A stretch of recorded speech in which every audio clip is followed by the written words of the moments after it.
So hello everyone, आप सभी का स्वागत है आपके अपने YouTube channel trick x y z में। तो दोस्तों, जैसा कि आप सभी को पता ही है कि आपका जो आरएसी की क्लासेस है, मैकेनिकल इंजीनियर हैं, जो जो भविष्य वाले इंजीनियर हैं, उनकी जो आरएसी की क्लासेस है, आरएसी फोर्थ सेम की जो क्लासेस है उत्तर यूपीवीटी की, वो आपकी कंटिन्यू चल रही हैं। और उसका आज आपका चैप्टर नंबर 4 का सेकंड लेक्चर होने जा रहा है। चैप्टर नंबर 4 का लेक्चर नंबर आपका सेकंड होने जा रहा है, जो कि काफ़ी इंटरेस्टिंग रहेगा आपके लिए।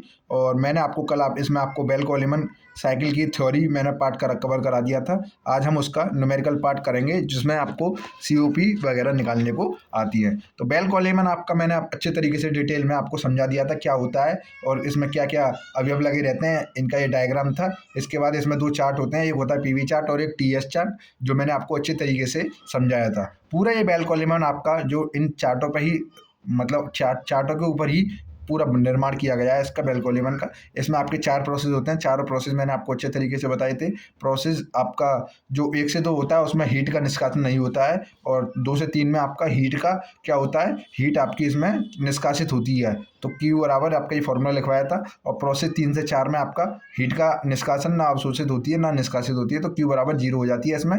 फिर इसके बाद आपका जो प्रोसेस होता है 4 से 1, उसमें आपकी हीट क्या होती है, एब्जॉर्ब होती है। तो हीट एब्जॉर्ब बराबर कितनी हीट होती है आपकी, तो M C P T2 minus T1 minus के T4 आपकी जो हीट है ये एब्जॉर्ब होती है। अब ये तो हो गया आपका थ्योरी पार्ट। अब थ्योरी पार्ट आपका ये हो गया। अगर आपके बाई चांस आपके एग्जाम में आता है कि बेल कॉलिमन किसे कहते हैं तथा इसकी सीओपी ज्ञात कीजिए, तब कैसे करेंगे आप? तब इसको करने के आप क्या करेंगे, ये करने के बाद आप क्या करेंगे, यहाँ से आप इसका न्यूमेरिकल पोर्शन स्टार्ट कर देंगे। इसका न्यूमेरिकल पोर्शन कैसे है, तो आपको क्या करेंगे, हीट एब्जॉर्वेशन का हीट रिजेक्टेड का फॉर्मूला लिख देंगे, मतलब निष्कासित ऊष्मा का फॉर्मूला है ये। हीट निष्कासित ऊष्मा आपकी कितनी हो रही थी प्रोसेस 2 से 3 में, वो लिख देंगे आप। इसको इक्वेशन नंबर फर्स्ट मान लेंगे। और हीट एब्जॉर्प्शन कितना हो रहा था, मतलब प्रोसेस 4 से 1 में आपका कितना हीट आपका अवशोषित हो रही थी, तो वो आप फॉर्मूला यहाँ पे लिख देंगे, एमसीपी T1 माइनस के T4। इक्वेशन नंबर इसको सेकंड मान लेंगे।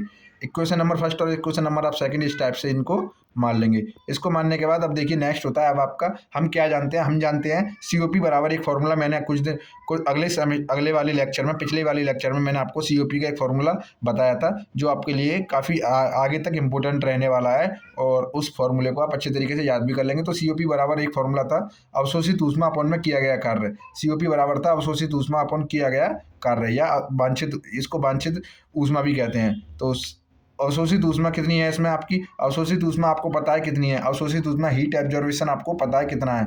अब आपको किया गया कार्य पता नहीं है, तो किया गया कार्य कैसे पता करेंगे आप? तो किया गया कार्य निकालने के लिए हम क्या करेंगे, निष्कासित ऊष्मा में से, निष्कासित ऊष्मा में से हम ये वाली ऊष्मा को क्या कर देंगे, माइनस कर देंगे।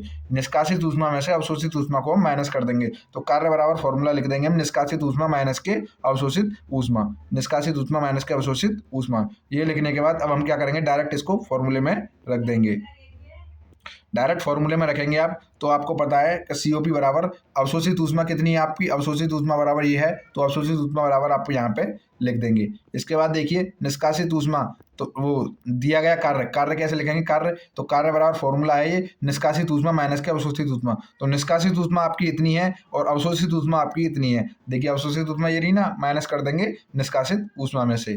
तो इसको इस टाइप से आप लिख लेंगे। ये लिखने के बाद अब आप क्या करेंगे, अब आप थोड़ा क्या करेंगे, सीओपी बराबर, अब ये तो हो गया आपका, ये आपने फॉर्मूले में लगा दिए। अब सीओपी बराबर आपका एमसीपी, ये ऊपर वाला पोर्शन आप ऐसे ही नीचे सेम लिख देंगे, इसमें आपका कोई भी चेंजेस नहीं होंगे। नीचे वाले पोर्शन में आप क्या करेंगे, एमसीपी और एमसीपी क्या करेंगे, कॉमन ले लेंगे। एमसीपी और एमसीपी क्या आ जाएगा, ऊपर से कॉमन आ जाएगा, यहाँ पे कॉमन आ जाएगा। कॉमन आने के बाद आपका क्या हो जाएगा, T2 माइनस के T3 माइनस के T1 माइनस के T4, जो कि ये आ गया इस टाइप से। ये आने के बाद अब देखिए एमसीपी और एमसीपी आपका सेम हो जाएगा, तो कैंसिल आउट हो जाएगा। एमसीपी आपका क्या हो जाएगा, कैंसिल आउट हो जाएगा। कैंसिल आउट होने के बाद अब देखिए जैसे ही वो कैंसिल आउट होगा, तो अब देखिए आपका T1 माइनस के T4 और अपॉन में T2 माइनस के T3 माइनस के T1 माइनस के T4 आपका ये यहाँ पे बन के नीचे आप इसको इस टाइप में लिख लेंगे। ये लिखने के ये आप ऊपर से ये कट जाएगा, तो इसके बाद आपके क्या वैल्यू बचेगी, ये वाली वैल्यू आपके पास रह जाएगी। अब इसके बाद देखिए ये वाली वैल्यू आपके पास रह जाएगी। अब आप क्या करेंगे, तो आप फिर सीओपी बराबर देखेंगे। सीओपी बराबर अब क्या करेंगे, COP बराबर, अब ऊपर वाले में आप क्या करेंगे, T4 इसमें से कॉमन ले लेंगे। T4 आप जैसे ही कॉमन लेंगे तो इस वाले में आपके क्या हो जाएगा, T1 अपॉन में T4 माइनस के T4, यहाँ पे T4 है, और इसमें T4 से अगर कॉमन लिया हमने तो यहाँ क्या रह जाएगा, यहाँ पे आपका 1 बच जाएगा, यहाँ पे क्या रह जाएगा, 1 रह जाएगा। ये वाला आपका ऊपर वाला पोर्शन हो जाएगा। तो T1 ये आपका इस टाइप से, T4 इसमें से आप कॉमन लेंगे तो T4 कॉमन लेने के बाद आपका क्या हो जाएगा, T1 अपॉन में T4 माइनस के 1, आपका इस टाइप से ये हो जाएगा। अब नीचे वाले में भी सेम प्रोसेस ही करेंगे। नीचे वाले में हम क्या करेंगे, T3 कॉमन ले लेंगे, ये वाला T3 इसमें से कॉमन ले लेंगे। ये T3 हम जैसे ही कॉमन लेंगे तो इसमें आपका क्या हो जाएगा, T2 अपॉन में T3 माइनस के 1 बन जाएगा ये, और ब्रैकेट लग के इसमें से हम क्या करेंगे, T4 कॉमन लेंगे, इस वाले में से T4 हम क्या करेंगे, कॉमन ले लेंगे। तो जैसे ही T4 आप कॉमन लेंगे यहाँ से तो आप क्या हो जाएगा, ये T1 अपॉन में T4 माइनस के 1 यहाँ पे आपका बन जाएगा। ये इक्वेशन नंबर कौन सी मान लेंगे हम, इक्वेशन नंबर आपकी ये 3rd बन जाएगी। इक्वेशन नंबर आप क्या मान लेंगे इसको, इक्वेशन नंबर आप इसको 3rd मान लेंगे।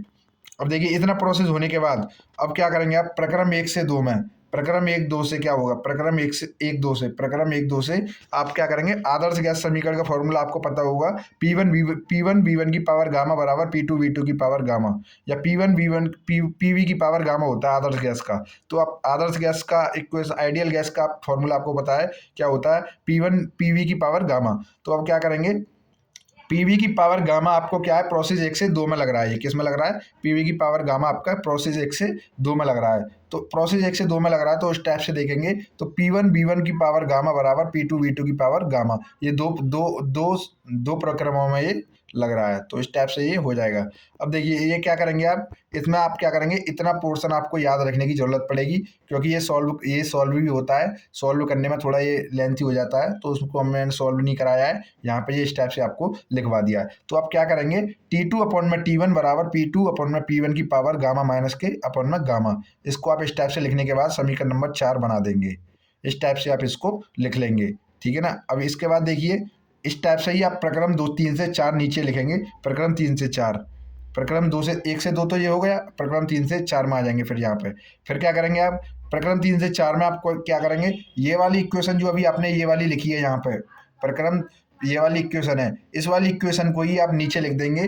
बस क्या डिफरेंस आएगा इसमें, जो T2 है उसकी जगह T3 लग जाएगा और जो T1 है उसकी जगह T4 लग जाएगा, केवल इतना होगा। और P2 की जगह आपका P3 लग जाएगा और P1 की जगह आपका P4 लग जाएगा। इस टाइप से आप इसको लिख लेंगे क्योंकि ये प्रक्रम 3 से 4 में है, ठीक है ना। इस टाइप से आप क्या करेंगे, इसको लिख लेंगे। ये लिखने के बाद इक्वेशन नंबर कौन सी बन जाएगी, ये आपकी 5th बन जाएगी। अब देखेंगे P2 बराबर P3 एंड P1 बराबर P4। आप क्या करेंगे, एक बार ग्राफ में जाएंगे, ग्राफ में देखेंगे, ग्राफ में जो आपने ग्राफ बनाए हैं पीवी और पीवी डायग्राम जो आपने बनाया है उसमें जाएंगे आप, उसमें चेक करेंगे जो आपका P2 है वो किसके बराबर है, P2 है वो किसके बराबर है, P3 के बराबर है, और आपका जो P1 है वो किसके बराबर है, P4 के बराबर है। तो ये आप क्या करेंगे, उसको चेंज कर देंगे, वहाँ से वो क्या हो जाएगा, उस टाइप से आपका चेंज हो जाएगा। तो P2 बराबर, जो P2 है आपका किसके बराबर है, P3 के बराबर है, और जो P1 है आपका किसके बराबर है, वो P4 के बराबर है। तो इस टाइप से आप इसको चेंज करेंगे, इस वाली इक्वेशन को इस टाइप से आप चेंज करेंगे। जो P2 है आपका, जो आपका P2 है, मतलब ये हो जाएगा अब आपका T3 अपॉन में T4, तो ये तो सेम हो जाएगा। देखिए इस टाइप से सेम आ जाएगा। सेम आने के बाद अब देखिए P3 आपका क्या हो जाएगा, P2 बन जाएगा। P3 आपका क्या बन जाएगा, P3 आपका P2 हो जाएगा, क्योंकि ये चेंज हो गया। अब जो ग्राफ में चेंजेस आए हैं वो उसी टाइप से है। तो P2 अपॉन में P1 की पावर गामा माइनस के 1 अपॉन में गामा। तो समीकरण नंबर ये कितना हो जाएगा, ये आपका 6 हो जाएगा। समीकरण नंबर कौन सा हो जाएगा, ये समीकरण नंबर 6 हो जाएगा। अब देखेंगे, अब समीकरण 4 व 6 से, समीकरण 4 व 6 से, तो समीकरण 4 कौन सा था आपका, समीकरण 4 आपका ये वाला था। तो समीकरण 4 ये वाला था और समीकरण 6 ये वाला है। तो देखेंगे तो इन दोनों में आपको एक चीज़ कॉमन नज़र आ रही होगी, इन दोनों में एक चीज़ कॉमन नज़र आ रही होगी आपकी, कि T2 और अपॉन में T1, एक बार मैं दोबारा बता दूँ, T2 अपॉन में T1 और बराबर है किस वाले के, इस वाले T3 अपॉन T4 के।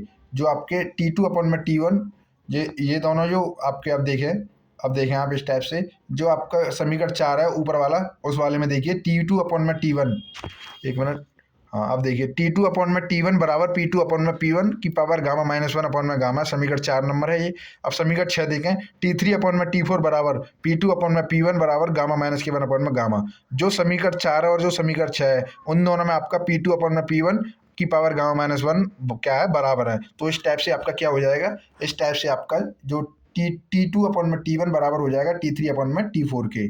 किसके? T2 अपॉन में T1 बराबर हो जाएगा T3 अपॉन में T4 के। T2, अब इसको क्या करेंगे आप, इसको आप क्या करेंगे, जो इसको आप चेंज कर लेंगे। T4 को क्या करेंगे, मतलब T1 को आप इधर ले जाएंगे और T3 को क्या करेंगे, इधर ले आएंगे।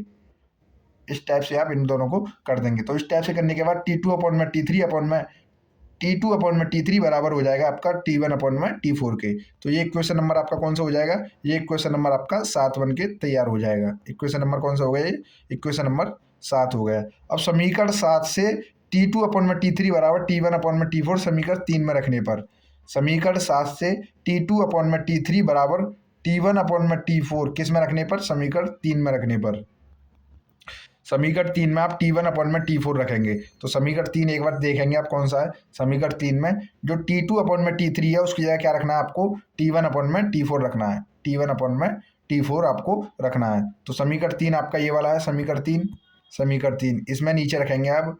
इसमें देखते हैं नीचे वाले इसमें आके, तो देखिए जो आपके समीकरण 3 है उसमें हमने T1 अपॉन में T4 कैसे रख दिया, T4 अपॉन में T1 अपॉन में T4 माइनस के ये अब 1 हो गया, और T3 बराबर T1 अपॉन में T4 माइनस के 1 माइनस के T4 अपॉन में T1, ये आपका चेंज होने के बाद ये वाला फॉर्मूला आपका उसमें बन जाएगा। इस समीकरण 3 में आप क्या रखेंगे, T1 अपॉन में T4 रखेंगे, किसकी जगह पे, T2 अपॉन में T3 की जगह पे आप T1 अपॉन में T4 रख देंगे समीकरण 3 में। ये रखने के बाद अब आप क्या करेंगे, जैसे ही आप ये रखेंगे तब देखिए अब आपका T1 अपॉन में T4 माइनस के 1 अपॉन में T1 अपॉन में ये दोनों आपका क्या हो जाएगा, सेम कैंसिल आउट इसमें हो जाएगा। क्या हो जाएगा, सेम इसमें कैंसिल आउट आपका हो जाएगा। क्या हो जाएगा, सेम आपका इसमें कैंसिल आउट हो जाएगा।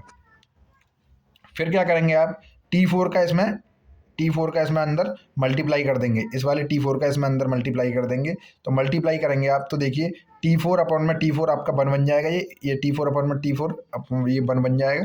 1 होने के बाद और T4 का इसमें मल्टीप्लाई होगा तो ये कितना आ जाएगा, ये T4 आपका हो जाएगा। तो इस टाइप से ये आपका हो जाएगा। अब आपका क्या बचता है, अब आपका केवल T4 अपॉन में T3 माइनस के T4 बचता है। केवल क्या बचता है, T4 अपॉन में T3 माइनस के T4, केवल इतना पोर्शन आपका अब इसमें COP बराबर बचता है। फिर इसके बाद देखिए अब क्या करेंगे आप, जो T4 है इसको कहाँ करेंगे, इसको आप नीचे ले जाएंगे। जो आपका ये वाला T4 है इसको क्या करेंगे, नीचे ले जाएंगे। तो नीचे ले जाएंगे तो क्या करेंगे, इसका भाग लगा देंगे। तो इस टाइप से COP बराबर आपका क्या हो जाएगा, COP बराबर आपका क्या हो जाएगा, COP बराबर आपका हो जाएगा। फिर देखिए 1 अपॉन में T3 अपॉन में T4 और माइनस के T4 अपॉन में T4। इस टाइप से आपका ये T4 है उसको T3 में और T4 में दोनों में भाग लगा देगा। तो T4 से आपका T4 क्या हो जाएगा, कैंसिल आउट हो जाएगा। जैसे ही T4 से T4 कैंसिल आउट हो जाएगा तो फिर आपका नया फॉर्मूला COP बराबर 1 अपॉन में T3 अपॉन में T4 माइनस के 1 आपका ये इस टाइप से ये रेडी हो जाएगा। इस टाइप से रेडी होने के बाद समीकरण आप क्या करेंगे, समीकरण 6 से T3 अपॉन में T4 बराबर इन सारे पॉइंटों को जो इक्वेशन आपकी बनती गई हैं उनको अच्छे तरीके से आप लिखेंगे और तभी आपको ये अच्छे से समझ में आएगा पॉइंट वाइज पॉइंट। तो जो आपका समीकरण 6 से T3 अपॉन में T4 बराबर P2 अपॉन में P1 की पावर गामा माइनस 1 अपॉन में गामा रखने पर, मतलब समीकरण 6 में आप क्या करेंगे, T3 अपॉन में T4 बराबर क्या रखेंगे, जो आपका ये T3 अपॉन में T4 है। अब समीकरण 6 में एक बार मैं आपको नज़र डला दूँ, समीकरण 6 है, समीकरण 6 में देखिए, समीकरण 6 में जो आपका T3 अपॉन में T4 की वैल्यू दे रखी है, कितनी दे रखी है, समीकरण 6 में आपकी T3 अपॉन में T4 की वैल्यू कितनी दे रखी है, P2 अपॉन में P1 की पावर गामा माइनस के अपॉन में गामा माइनस 1 अपॉन में गामा, ये आपकी वैल्यू दे रखी है T3 अपॉन में T4 की। तो यहाँ से ये वाली T3 अपॉन में T4 की वैल्यू ये वाली आप क्या करेंगे, समीकरण किस में लगाएंगे, इस वाले समीकरण में आप लगा देंगे। क्या करेंगे, ये वाली वैल्यू आप कहाँ रखेंगे, आप ये वाली वैल्यू को आप इसमें T3 अपॉन में T4 की जगह पे, जो T3 अपॉन में T4 है इस जगह पे आप कौन सी ये वाली वैल्यू आप पुट कर देंगे इसमें। तो ये वाली वैल्यू आप रखेंगे जैसे ही, तो देखिए जो COP आपकी निकल के आएगी, तो COP बराबर आपका क्या आ जाएगा इसमें, फिर COP बराबर आपका हो जाएगा 1 अपॉन में P2 अपॉन में P1 की पावर गामा माइनस 1 अपॉन में गामा। अब ये वाला -1 आपका साथ में चल रहा था तो ये वाला -1 आपको इधर लग जाएगा, ये आपका छोड़ना नहीं है क्योंकि तो इस टाइप से आपका ये क्या बन जाएगा, COP का आपका फॉर्मूला निकल के इसमें ये आ जाएगा। ठीक है ना, ये थोड़ा लेंथी था लेकिन काफ़ी इजी है, आपको एक दो बार करेंगे ना तो प्रैक्टिस हो जाएगी, तो काफ़ी अच्छा लगेगा करने में। अब देखिए P2 अपॉन में P1 आपका क्या है, जहाँ P2 अपॉन में P1 आपका क्या है, दाब अनुपात है। क्या है, दाब अनुपात है। P2 अपॉन में P1 आपका क्या है, दाब अनुपात है। तो P2 अपॉन में P1 आपका क्या हो जाएगा, RP हो जाता है। RP P2 अपॉन P1 बराबर क्या हो जाता है आपका, RP या सिग्मा P मान लीजिए, सिग्मा P हो जाता है। तो COP बराबर आपका एक नया फॉर्मूला बन जाता है। एक तो देखिए ये फॉर्मूला आपका हो गया, ये फॉर्मूला, ये फॉर्मूला आपका निकल के आ गया, ये रहा। अगर आपके मतलब न्यूमेरिकल वगैरह पोर्शन में कभी कभार P2 अपॉन P1 की वैल्यू ना दे रखे, केवल उसमें दाब अनुपात दे दे, दाब अनुपात, तो दाब अनुपात को हम RP कहते हैं, RP। ठीक है ना, तो इस टाइप से अगर वैल्यू आ जाए तो आप क्या करेंगे, नया फॉर्मूला है इसका एक नया फॉर्मूला है फिर। तो COP बराबर इसका होता है 1/1 RP ब्रैकेट में, और सिग्मा माइनस के 1 में सिग्मा माइनस के 1। इस टाइप से ये आपकी COP इसकी निकल के आ जाती है। और यहाँ पे आपका बेल कॉलिमन क्या हो जाता है, बेल कॉलिमन आपका यहाँ पे फिनिश हो जाता है। क्या हो जाता है, बेल कॉलिमन यहाँ पे आपका फिनिश हो जाता है, फिनिश। तो इस टाइप से आपका ये बेल कॉलिमन की पूरी डिटेल थी, और आपका बेल कॉलिमन आज कंप्लीट होता है। और अब आपके नेक्स्ट टॉपिक चलेंगे जो आपके एग्जाम से रिलेटेड हैं। तो देखिए अब मैं आपको एक और टॉपिक कराने जा रहा हूँ, वायु रेफ्रिजरेशन की विधियाँ। तो ये कराने से पहले मैं आपको बेल कॉलिमन के बारे में एक नज़र और डलवा देता हूँ। आपको वैसे अच्छे तरीके से समझ में आ जाए होगा। ये तो आपका थ्योरी पार्ट था, जो कि काफ़ी अच्छे तरीके से मैंने पिछले लेक्चर में आपको कंप्लीट करा दिया था।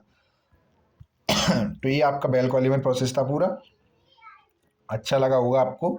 तो आप जो नए आए हैं चैनल पर, वो तो चैनल को कर देंगे लाइक एंड सब्सक्राइब, और जो अपने व्हाट्सएप ग्रुप और कॉलेज ग्रुप में भी आप क्या करेंगे, ज़्यादा से ज़्यादा शेयर कर देंगे, जिससे कि आपके जो दोस्त वगैरह हैं वो भी इसको अच्छे तरीके से देख लें और समझ के अपने नोट्स तैयार कर लें। और RC की क्लासेज आपको अच्छी लग रही होंगी, काफ़ी अच्छे रेस्पॉन्स भी दे रहे हो आप, तो उसी हिसाब से अब आपका नेक्स्ट टॉपिक शुरू होता है कि वायु रेफ्रिजरेशन की विधियाँ। वायु रेफ्रिजरेशन की विधियाँ, तो वायु रेफ्रिजरेशन की कितनी विधियाँ हैं, तो अभी तक तो आपको बेल कॉलिमन चल रहा था। बेल कॉलिमन कंप्लीट होने पर आपका आ जाता है नेक्स्ट टॉपिक कि वायु रेफ्रिजरेशन की विधियाँ। तो वायु रेफ्रिजरेशन की विधियाँ में बताएं, वायु रेफ्रिजरेशन की प्रमुख कितनी विधियाँ, प्रमुख विधियाँ निम्नलिखित हैं। कौन कौन सी हैं, वायु रेफ्रिजरेशन की 2 विधियाँ हैं। वायु रेफ्रिजरेशन की कितनी विधियाँ हैं, तो वायु रेफ्रिजरेशन की 2 विधियाँ हैं। तो पहली है आपकी प्राकृतिक विधि, कौन सी, पहली है आपकी प्राकृतिक विधि, और दूसरी है आपकी कृत्रिम विधि। तो प्राकृतिक विधि में आपका पहला आता है टाइप सरल वायु रेफ्रिजरेशन निकाय, सिंपल एयर रेफ्रिजरेशन सिस्टम। जो आपकी प्राकृतिक विधि है उसमें आपका एक ही टाइप है उसका, जिसका नाम है सरल वायु रेफ्रिजरेशन निकाय, सरल वायु रेफ्रिजरेशन निकाय, सिंपल एयर रेफ्रिजरेशन सिस्टम। तो ये किसका टाइप है, ये आपका प्राकृतिक विधि का टाइप है इसमें। इसके बाद देखिए कृत्रिम विधि आती है दूसरी। कृत्रिम विधि के कितने टाइप हैं, तो कृत्रिम विधि के अलग अलग टाइप हैं आपका। पहला है आपका सरल वायु वाष्पित रेफ्रिजरेशन निकाय, दूसरा है आपका बूट स्ट्रैप वायु रेफ्रिजरेशन निकाय, और तीसरा है आपका बूट स्ट्रैप वायु वाष्पित रेफ्रिजरेशन निकाय। चौथा है आपका घटते वातावरणीय वायु रेफ्रिजरेशन निकाय, और पांचवा है आपका पुनर्योजी वायु रेफ्रिजरेशन निकाय। तो इस टाइप से आपके ये निकाय हैं। तो आपको ये निकाय आपके एग्जाम में कई बार पूछे जाते हैं, जिसमें से कुछ इंपॉर्टेंट भी हैं, वो मैं भी बताऊंगा, और बताऊंगा मैं आपको कौन कौन से हैं वो। तो एक तो ये प्राकृतिक वाले में तो आपका सरल वाला ही है, आप सभी को पता ही है सरल वाला, तो ये तो आपको जरूर पढ़ना है। और आपके इसमें से कुछ इंपॉर्टेंट हैं वो भी मैं आपको बताऊंगा, और उनको भी मैं आपको अच्छे तरीके से समझाऊंगा। तो ये वाला लेक्चर मैं यहीं पे इसको कंप्लीट करूंगा, क्योंकि थोड़ा इसमें बेल कॉलिमन में थोड़ा ज़्यादा टाइम लग गया है।